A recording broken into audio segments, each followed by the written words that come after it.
चंद्रबिंदु बाबू बहुत दूरदृष्टि संपन्न नेता आप खाली मत कहे आपण सरकार समय कहीं बेसी रास्ता घाट खराब हो जहाँ तो आप सरकार पूर्वर ठीक दुर्गा पूजा पूर्व गुड़ाए कोटी कोटी टका खर्च करदे मरामती कि जो कथा सही कथा नहीं सरकार से किसी कथा नहीं सरकार जे भी रहतु जो सिस्टम भी चालू अपन जो कथा प्रथम रू कहते गोटे टेक्निकल पॉइंट को जदि जीवे जदि पूरा अनुध्यान करेंगे एनालिसिस करेंगे जानीपारे आपन देखिए पूर्वर जो कथा आपन पचारे एवं कहीं रास्ता बहुत खराब हो जाऊँ निराट सत्य आपण सामने उपस्थापन करने को चाहूँगी जोटा टे टेक्निकाली जो मैंने बुझीपारे भी जानी थे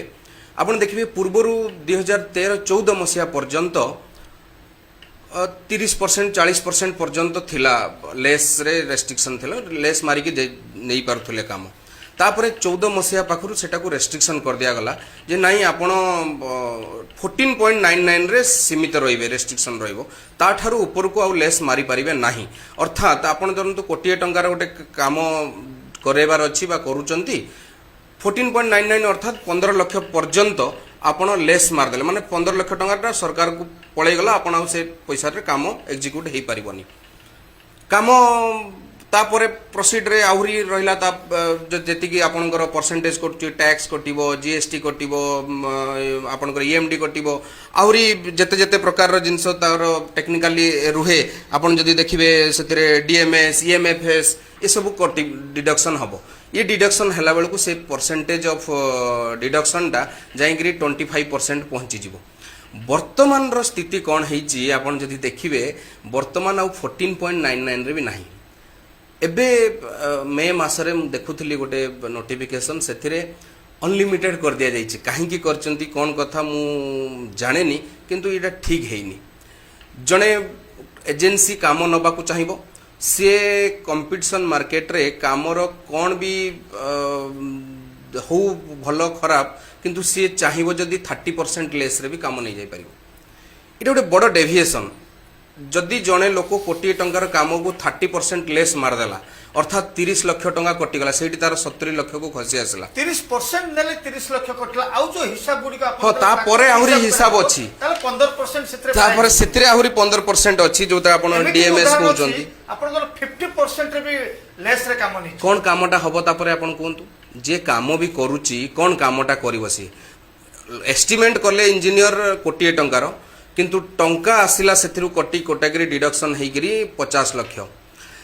तापरे आउ जहा जहा कथा आपण माने जानिचंती सारा दुनिया जानिची कंटीजेंसी नाम को नाम रे पीसी नाम रे ए सब जहा जहा दुर्नीति हुए समस्त प्राय जानिचंती सेठी जंत्री माने अंतर्भुक्त अछंती राजनेता माने अछंती सेथिरे दादा माने अछंती जो माने बटिया जाय करंती आ गां क्लब मध्ये एतरे शामिल अछि जदि हम समस्त एठू लुटिबा आरंभ करबा ताले घड़ी रा केते घियो थिबो कि चंद्रबिंदु देखंतु वास्तव कथाटा आपण समस्ते जानिचंती जेतबे डिस्कशन भी करूचंती आपण जेतबे से कथाटा को लुचेई करी उज्जय रखी करी स्मित हास्य मारी करी क्रॉस करबा को चेष्टा करिवे पब्लिक आपन को केबे क्षमा देबेनी मु एठी हमर पूर्वतन अधिकारी बसचंती एसडीओ थिले शशांक सर केबे से छात्र हाथ रखी कहि परिबे तांकर इंजीनियरिंग जीवन भितरे से जेते जनक तांकर सांग साथी अछंती ए परसेंटेज नामक शब्दटारु से दूरे की रहिथिबे जेते जण अछंती के जणे के छात्र हाथ रखी कहि परिबे एमती बहुत कम रेयर टू रेयर लोक पाइबे जहां को कि ए सब ठारु दूर रे समाने रहंती नगण्य लोक बहुत कम 1% पाइबा कष्ट लोक मु आपन को कथा को फेरिबा को चाहूची ए सब परे भी रास्तार मान निर्धारण हैला बेले आउ जदि टिके आमे आगु को गोटे पाद जाइकरी डिस्कशन करिबा समन्वयटा होची सबुठु बड़ कथा जिमिति आपनकर ई परसेंटेज रो समन्वय रहूची जेई केते परसेंट नेबे एई केते परसेंट नेबे ए डबल ई केते परसेंट नेबे एग्जीक्यूटिव इंजीनियर केते परसेंट नेबे सीसी को केते परसेंट जीवो ईआईसी को केते परसेंट जीवो चीफ इंजीनियर को केते परसेंट जीवो राजनेता को केते परसेंट जीवो ई जिमती गोटे कैलकुलेशन समन्वय रे होची सिमती रास्ताटा कला बेले जदि आपण समन्वय रखिबे किमती मु एबे आसिली सर्किट हाउस देइकरी सर्किट हाउस रो बाहर गेला बेले आपण देखिबे रास्ताटा खोली दिया हैची मु पचली भाई एटा कोन हला ना पाइपलाइन जाउची ଏବେ ପରା ରାସ୍ତା କାମ ହେଇଥିଲା ସେତେବେଳେ ଦୂରଦୃଷ୍ଟି ସମ୍ପନ୍ନ ନଥିଲ କି ଭାଇ ପାଇପଲାଇନଟା ଆଗେ ପକେଇଥାନ୍ତ ଆରଡବ୍ଲ୍ୟୁଏସଏସ୍ ବାଲାଙ୍କୁ ଡାକିକିରି ବା ପିଏଚଡି ବାଲାଙ୍କୁ ଡାକିକିରି ଆଗେ ପାଇପଲାଇନଟା କରିଥାନ୍ତ ତାପରେ ରାସ୍ତା କରିଥାନ୍ତ। ଆପଣ ଯେତେବେଳେ ଘର ପ୍ରଥମେ ଯେତେବେଳେ ଆରମ୍ଭ କଲେ ଡିବେଟ୍ କହୁଥିଲେ ଆପଣ ଯେ ଘରଟା ଯେତେବେଳେ ଆପଣ ୱାରିଂ କରୁଛନ୍ତି ଆପଣ କ'ଣ ସବୁ ପ୍ଲେଟ୍ ପକେଇ ସାରିଲା ପରେ ପ୍ଲାଷ୍ଟର ସାରି ସାରିଲା ପରେ କଲର କରିସାରିଲା ପରେ ଆଉ ଥରେ ୱାରିଂ କରୁଛନ୍ତି କି କରୁନାହାନ୍ତି? ଯଦି ଘରଟା ନିଜେ କଲାବେଳେ ସେୟା କରୁନାହାନ୍ତି ଆମ ରାସ୍ତା ଆମ ପୋଲ କଲାବେଳେ କାହିଁ କରିବେ? ଏବେ ସେରଗଡ଼ ଝରଣାଟି ରାସ୍ତା କାମ ସରିଗଲା ଏବେ ଆସିଛନ୍ତି ସେମାନେ କ'ଣ ନା ସାଇଟ୍ରେ ଆମେ ଗୋଟେ ଆରଡବ୍ଲ୍ୟୁଏସଏସ୍ ର ପାଇପ୍ ଲାଇନ୍ ପଡ଼ିନଥିଲା ପକେଇବା ପୁଣି ସେ ରାସ୍ତାକୁ ଖୋଳିବା ଆରମ୍ଭ କଲେ। ଜଣେ ଯେତେବେଳେ କଂକ୍ରିଟ ରାସ୍ତାଟା ହେଇସାରିଥିବ ତାକୁ ଆପଣ ପୁଣି ଖୋଳିବେ ଏବଂ ତାକୁ ପୋତିବ କିଏ? ପୁଣି ଯିଏ ଖୋଳିଥିବ ସିଏ ପୋତିବ। ଏଇଟା ନିୟମରେ ପକେଇ ଦେଇଛନ୍ତି। ଅର୍ଥାତ୍ ଆରଡବ୍ଲ୍ୟୁଏସଏସ୍ ଯଦି ପାଇପ୍ ଲାଇନ୍ ବିଛେଇବ ତାହେଲେ ଆରଡବ୍ଲ୍ୟୁଏସଏସ୍ ତାକୁ ପୋତିବ। ସିଏ ପୋତିବ କେମିତି ପୋତିବ? ଜଣେ R&B ର ଇଞ୍ଜିନିୟର କାମ କରିଥିବ ଆଉ ପାଇପ୍ ଲାଇନ୍ର ଇଞ୍ଜିନିୟର ଯେତେବେଳେ ସେଇ ରାସ୍ତା କାମଟାକୁ ପୋତିବା ପାଇଁ ମାନେ ପାଇପ୍ ଲାଇନ୍ ପକେଇ ସାରିଲା ପରେ ପେଚ୍ ପକେଇବ ଆ ଭିତରେ ଫରକ ଆସିବ ନା ନାହିଁ? ସେ ରାସ୍ତା ସେଠୁ ଭାଙ୍ଗିଲା ତାପରେ ପୁଣି ସ୍ଟ୍ରକ୍ଚର ଭାଙ୍ଗିକିରି ତିନିଟା ପାର୍ଟ ହେଇଗଲା। ଗୋଟିଏ ରାସ୍ତା ଯଦି ଖୋଳିଦେଲା ସିଏ ତାହେଲେ ଏପଟେ ଗୋଟେ ପାର୍ଟ ରହିଲା ମଝିରେ ଗୋଟେ ପାର୍ଟ ରହିଲା ଏପଟେ ମାନେ ତିନିଟା ପାର୍ଟ ହେଇଗଲା। ଗୋଟିଏ ହାଡ଼ ଭାଙ୍ଗିଗଲେ ଥରେ ଯେମିତି ଯୋଡ଼ିଦେଲେ ସେ ଆଉ ଠିକ୍ କାମ କରେନି। ଆପଣ ଯାହା କହୁଛନ୍ତି ଠିକ୍ ସେୟା ହିଁ ଏଥିରେ ଗୋଟେ ଦୂରଦୃଷ୍ଟି ସମ୍ପନ୍ନ ନାହିଁ। ଆପଣ ଦେଖନ୍ତୁ ଆପଣ ଯଦି କେତେବେଳେ ବାହାରକୁ ଯାଇଥିବେ ଦେଖିବେ ଆମ ବାହାର କଣ୍ଟ୍ରିରେ ମୁଁ ସାଉଥ କୋରିଆ ଯାଇଛି ହଂକଂ ଯାଇଛି ଆପଣ ଦେଖିବେ ଗୋଟେ ୟୁଟିଲିଟି କରିଡର ଥାଏ ମାନେ ପ୍ରତ୍ୟେକ ରାସ୍ତା ସାଇଡ୍ରେ ଆମର ବି ବୋଧେ ଆସିଗଲାଣି ନାଗପୁର ଫାଟପୁର ସାଇଡ୍ରେ ସବୁଆଡ଼େ ରହିଛି ଏବେ ନିତିନ ଗଡ଼କରୀଙ୍କର ପ୍ରୋଜେକ୍ଟରେ ଯେତେ ଯେତେ ହାଇୱେ ସବୁ ବନାଉଛନ୍ତି ବା ଷ୍ଟେଟ୍ ହାଇୱେକୁ ଯେଉଁଟା ଦେଉଛନ୍ତି ଖାସ କରିକି ସେଥିରେ ଗୋଟେ ଦେଖିବେ ୟୁଟିଲିଟି କରିଡର ଦେଉଛନ୍ତି। ଅର୍ଥାତ୍ ରାସ୍ତା ସାଇଟ୍ରେ ଆଉ ଗୋଟେ କରିଡର ବନିବ ଯେଉଁଥିରେ ଆପଣଙ୍କର ପାଇପ୍ ଲାଇନ୍ ଯିବ ୱାଟର ପାଇପ୍ ଲାଇନ୍ ଯିବ ଯେଉଁଥିରେ ଆପଣଙ୍କର ଏବେ ତ ଅଣ୍ଡର କରେଣ୍ଟ ଯାଉଛି ଇଲେକ୍ଟ୍ରିସିଟି TPNODL ବାଲାଙ୍କର ଯେମିତି ଯାଉଛି ସେଇଟା ଯିବ। କମ୍ୟୁନିକେସନର ତାର ଆପଣଙ୍କର ଇଣ୍ଟରନେଟ୍ ପାଇଁ ବ୍ରଡବ୍ୟାଣ୍ଡ ପାଇଁ ନେଇପାରିବେ ସେ ଯିବ। ଏବେ ଗ୍ୟାସ୍ ତ ଘରେ ଘରେ ଆପଣଙ୍କୁ ପହଞ୍ଚାଇବାକୁ ପଡ଼ିବ ପାଇପଲାଇନ୍ ଯିବ ଗ୍ୟାସ୍ର ପାଇପଲାଇନ୍ ଯିବ ଇଏ ସବୁ ଥ୍ରୋ ସେଇ ୟୁଟିଲିଟି କରିଡର ଯିବ। ଯାହାଫଳରେ କ'ଣ ହେବ ଆପଣଙ୍କର ଆଉ ରାସ୍ତାଟା ଯେଉଁଟା ସବଜେକ୍ଟିଭ ଗମନାଗମନ ରାସ୍ତାଟା ରହିଲା ସେଥିରେ ଆଉ କିଛି ତୋଡ଼ଫୋଡ଼ କରିବାକୁ ପଡ଼ିବନି। ଯାହାଫଳରେ ଏଇ ଯେଉଁ ସମସ୍ୟା ଯେମିତି ମୁଁ କହିଲି ସାର୍କିଟ ହାଉସ୍ ସାମ୍ନାରେ ରାସ୍ତା ତିଆରି ହେଇଗଲା ତାପରେ ତାକୁ ଖୋଳିଦେଲେ ତାପରେ ପେଚ୍ ଗୋଟେ ପକେଇଦେବେ ସେ ପେଚ୍ଟା ପୁରା ଦୃଶ୍ୟମାନ ହେଉଥିବ ଗୋଟେ ଅଲଗା ମାନେ ତାଳି ପଡ଼ିଲା ଭଳିଆ ସାର୍ଟରେ ଚିରିଗଲେ ଯେମିତି ତାଳି ପଡ଼େ ସେମିତି ସିଏ ଦୃଶ୍ୟମାନ ହେଉଥିବ ସିଏ ବି ଆଉ କେତେ ଦିନ ଯିବ। ତେଣୁ ଇଏ ଦୂରଦୃଷ୍ଟି ସମ୍ପନ୍ନ ଆଉ ସମନ୍ୱୟ ଏଇ ଦୁଇଟା ଜିନିଷ ପ୍ରତ୍ୟେକ ବିଭାଗ ସହିତ ଦରକାର। ଆପଣ ଗୋଟେ ପୋଲ ହେଉ ଗୋଟେ ରାସ୍ତା ହେଉ ଗୋଟେ ଡ୍ରେନ୍ ହେଉ ଯାହା ହଉ ଏଥିରେ ତିନିଟା ଚାରିଟା ଡିପାର୍ଟମେଣ୍ଟ ଜଡ଼ିତ ରହୁଛନ୍ତି। ଆପଣ ଜାଗା ଦରକାର ରେଭିନ୍ୟୁ ଡିପାର୍ଟମେଣ୍ଟ ତାର ଡିମାର୍କେସନ କରୁଛି ରେଭିନ୍ୟୁ ଜଡ଼ିତ ରହିଲା ସେଥିରେ ପାଇପ୍ ଲାଇନ୍ ଯାହା ପାଣି ଲାଇନ୍ ଯିବ ସେଥିପାଇଁ RWSS ବା PHD ଜଡ଼ିତ ରହିଲା ଯେଉଁ ସବଜେକ୍ଟିଭ ଡିପାର୍ଟମେଣ୍ଟ PWD ବା R&B ଜଡ଼ିତ ରହିଲା ତାପରେ ମନିଟରିଂ ଏଜେନ୍ସି ହିସାବରେ କଲେକ୍ଟର ପର୍ଯ୍ୟନ୍ତ ସମସ୍ତେ ଜଡ଼ିତ ରହିଲେ ଏବଂ ଶେଷରେ ଲୋକଟା ଯିଏ କାମ କରୁଛି ଏଜେନ୍ସି ସିଏ ଜଡ଼ିତ ରହିଲା। ये समस्तर समन्वय ठीक रहिबो एवं जे DQ बनाऊँच डिजाइन क्वालिफिकेशन करूचंती DPR बनाऊँच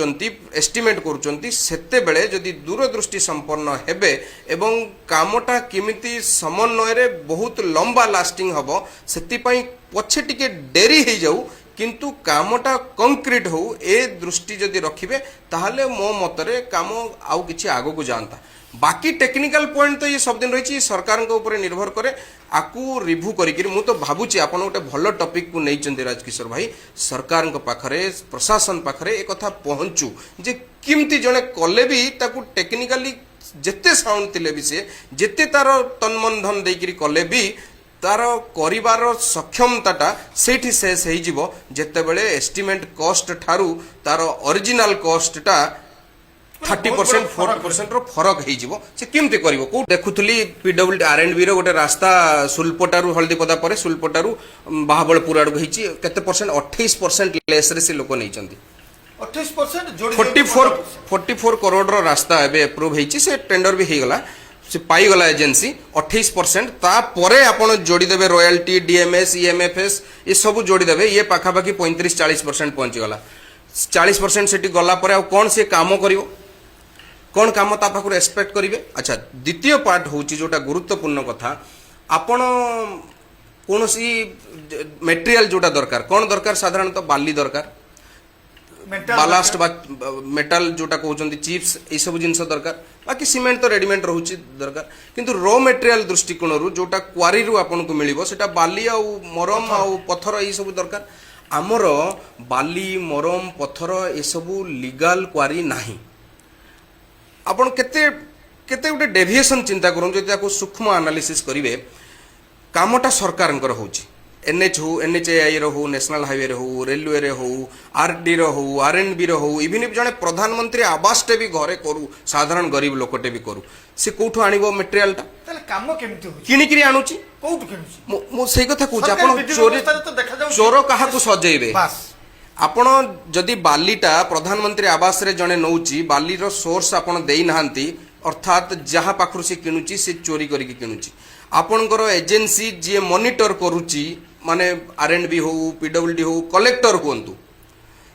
ସେ ଜାଣିଛନ୍ତି ଯେ ଏଇଠି ପୋର୍ଟର କାମ ହେଉଛି ଏଇଠି NHAI ର କାମ ହେଉଛି ଏଇଠି ରେଲୱେର କାମ ହେଉଛି ଏଇଠି RD ର କାମ ହେଉଛି ଅଥଚ ଆମର ବାଲେଶ୍ୱରରେ ଗୋଟେ ବି ସୋର୍ସ ଲିଗାଲ ନାହିଁ ସେଠି ଯେତେବେଳେ ଏଷ୍ଟିମେଟ୍ କରାଗଲା ଯେତେବେଳେ ମନିଟରିଂ କରାଗଲା ଯେତେବେଳେ ମେଟେରିଆଲ ଭଲ ମେଟେରିଆଲ ଆସୁଛି କି ଖରାପ ମେଟେରିଆଲ ଆସୁଛି ବୋଲିକିରି ଜଣେ ତଦାରଖ କଲା ଇଞ୍ଜିନିୟର ଯିଏ ବସୁଛି ଏମିତି ଏକ୍ଜିକ୍ୟୁଟିଭ ଇଞ୍ଜିନିୟର ହୁଅନ୍ତୁ CC ହୁଅନ୍ତୁ EIC ହୁଅନ୍ତୁ ଏମାନେ ଯେତେବେଳେ ମନିଟର କରୁଛନ୍ତି ସେମାନେ ଦେଖୁନାହାନ୍ତି ଏ ମେଟେରିଆଲଟା କୋଉଠୁ ଆସିଲା ସେମାନେ ଦେଖନ୍ତି ନାହିଁ ଆମର ତ ଅଫିସିଆଲ କ୍ୱାରି ନାହିଁ ଅର୍ଥାତ୍ ସେ ଏଜେନ୍ସି ଚୋରି କରିକି ଆଣିଛି ନିଶ୍ଚିତ ଭାବେ ଚୋରି କରିକି ଆଣିଥିବେ ଆପଣ ତାପରେ କ'ଣ କରୁଛନ୍ତି ଧରୁଛନ୍ତି ଯାଇକିରି ମାଇନ୍ସରେ ଯେ ଏଠି ଏଠି ବ୍ଲାଷ୍ଟିଂ ହେଉଛି ଚୋରି ହେଇଗଲା ଅଥଚ ମେଟେରିଆଲଟା ଯେତେବେଳେ ଆପଣଙ୍କ ପାଖରେ ପହଞ୍ଚୁଛି ସେଟା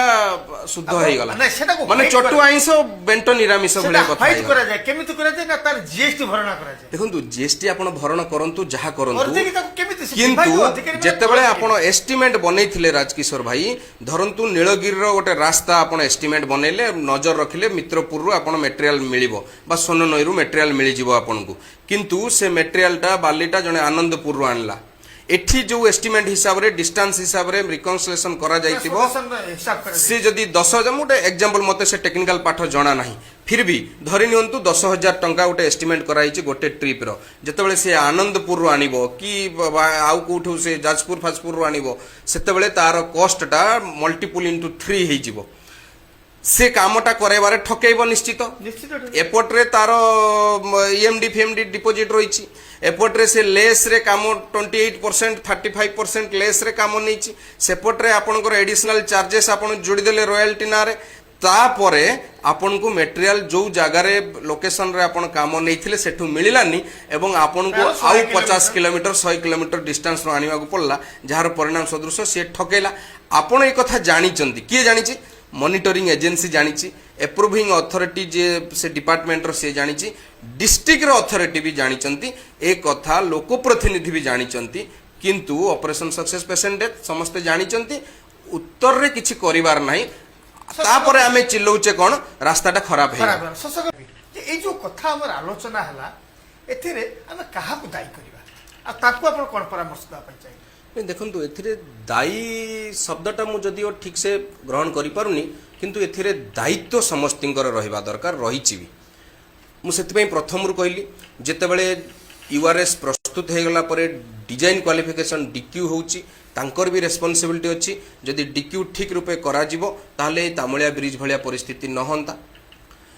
ତାପରେ ଯେତେବେଳେ ୱାର୍କ ଅର୍ଡର ପ୍ରୋଭାଇଡ୍ କରାଯାଉଛି ଯିଏ ଏଜେନ୍ସି କାମ କରୁଛନ୍ତି ସିଏ ବି ସଫଳତାପୂର୍ବକ ନିଷ୍ଠାପୂର୍ବକ କାମ କରନ୍ତୁ ତୃତୀୟ କଥା ହେଲା ଯେଉଁମାନେ ମନିଟରିଂ ଏଜେନ୍ସି ରହୁଛନ୍ତି ଜେଇଙ୍କଠୁ ଆରମ୍ଭ କରିକିରି EIC CC ପର୍ଯ୍ୟନ୍ତ